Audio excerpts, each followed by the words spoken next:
So when we go around and create posts inside of wordpress.com, what you have to do is with bases, you have to work with blocks. So to do that, I'm going to go around onto the new section on the top and then go to post right here.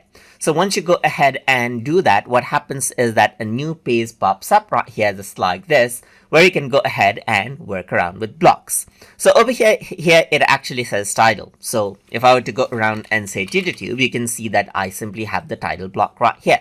So I can go ahead and type. So for example, if I were to say hello, then what happens is that a text block is actually inserted.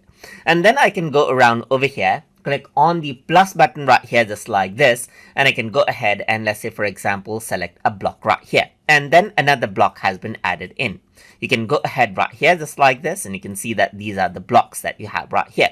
You can go ahead, click on the plus button and select out image right here, and you can see that there's another block right there. Go around onto heading and there's another block right here just like this, and this is what you have as you can see. So I can go around over here, click on the plus button and then go around onto browse all to select out different blocks as you can see right here as well. So you can add in a separator, which is another block as well, and then this is what you have as you can see right here.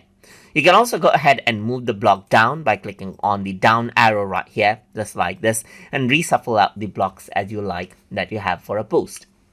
And that is simply how you can work around with the block editor. And as we move along now, we're going to explore the different blocks that we can actually go ahead and add in our post right here.